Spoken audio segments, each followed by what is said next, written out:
आप देख रहे हैं इंडिया टाउन न्यूज, भारत की बात। न्यूड पार्टी भाजपा के संस्कार की नग्नता को प्रदर्शित करता है।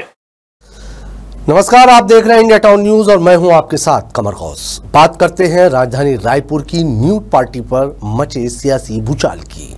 आपको बताते कि राजधानी रायपुर की न्यूड पार्टी का मामला लगातार तूल पकड़ता जा रहा है। 2 दिन बीत जाने के बाद भी आयोजकों की गिरफ्तारी न होने पर सियासत गर्मा गई है। हालांकि बताया जा रहा है कि एक की गिरफ्तारी हो चुकी है। प्रदेश कांग्रेस अध्यक्ष दीपक बैज ने प्रेस कॉन्फ्रेंस कर सरकार पर गंभीर आरोप लगाए हैं। बैज का कहना है कि सरकार खुद इन आयोजकों को संरक्षण दे रही है। सिर्फ इतना ही नहीं, उन्होंने राज्य की कानून व्यवस्था और अवैध शराब कारोबार और मासूम बच्चियों पर बढ़ते अपराध को लेकर भी सरकार को घेरा। आइए पहले आपको दिखाते हैं दीपक बैज की प्रेस कॉन्फ्रेंस की बड़ी बातें। प्रदेश कांग्रेस अध्यक्ष दीपक बैज ने पत्रकारों से चर्चा करते हुए कहा कि रायपुर में हुई न्यूड पार्टी के आयोजकों को सरकार का संरक्षण था। उन्होंने कहा कि पार्टी का खुलासा हुए 2 दिन बीत चुके हैं, लेकिन पुलिस अब तक मुख्य आरोपी को पकड़ने में नाकाम रही है।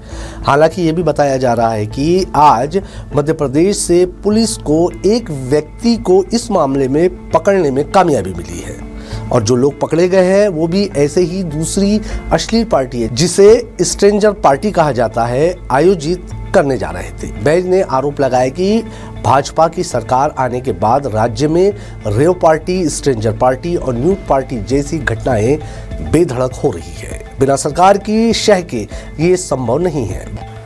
सरकार नाम की संस्था का अस्तित्व खत्म हो जाता है, तब प्रदेश में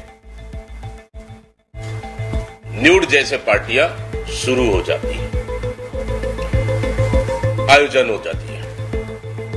न्यूड पार्टी भाजपा के संस्कार की नग्नता को प्रदर्शित करता है कि न्यूड पार्टी का पूरे सोशल मीडिया में वायरल हो रहा है, सोशल मीडिया में चल रहा है, लेकिन सरकार तब तक चुप बैठी हुई है। मतलब सोच लीजिए, भारतीय जनता पार्टी के सरकार में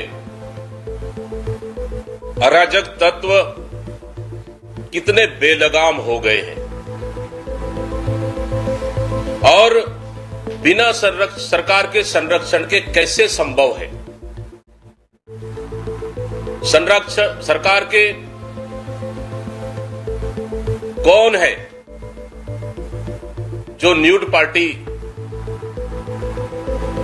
आयोजन के लिए सहमति देता है, संरक्षण देता है और उनके संरक्षण में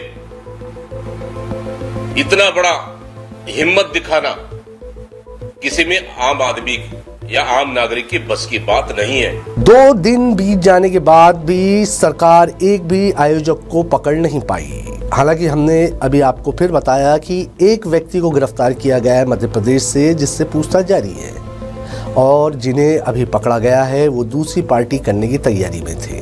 ये साफ है कि भाजपा की सरकार ऐसे आयोजनों को संरक्षण दे रही है। राज्य की संस्कृति को दूषित करने का काम किया जा रहा है। दीपक बैज ने राज्य सरकार की शराब नीति को लेकर भी बड़ा हमला बोला। उन्होंने कहा कि विपक्ष में रहते हुए भाजपा शराबबंदी की बात करती थी, लेकिन अब सत्ता में आकर शराब की बिक्री बढ़ाने के लिए प्रीमियम दुकानों की संख्या बढ़ाई जा रही है। बैज ने आरोप लगाया कि सरकार बिना होलोग्राम की अवैध शराब बिकवा रही है और बाहर से बड़े पैमाने पर शराब मंगाकर प्रदेश में काली कमाई कर रही है। दीपक बैज ने कहा, ये सरकार पूरे प्रदेश को शराब में डुबाना चाहती है।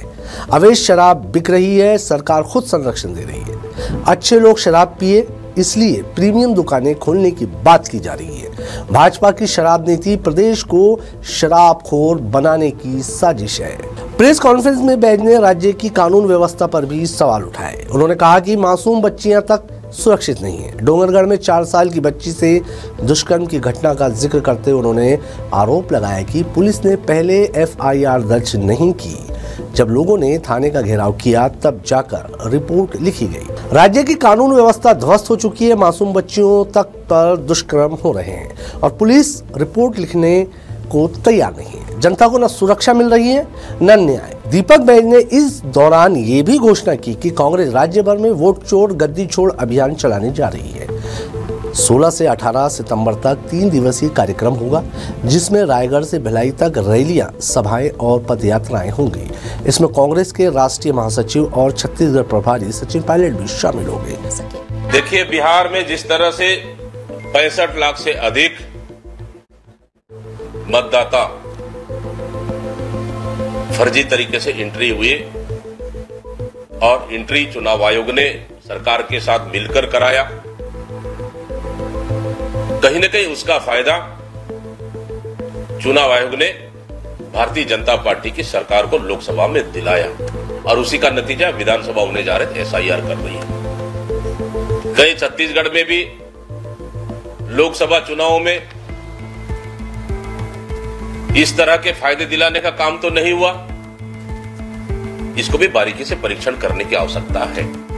16 से 18 सितंबर तक पूरे प्रदेश में कांग्रेस आंदोलन करेगी। सचिन पायलट खुद आकर कार्यक्रम में हिस्सा लेगी।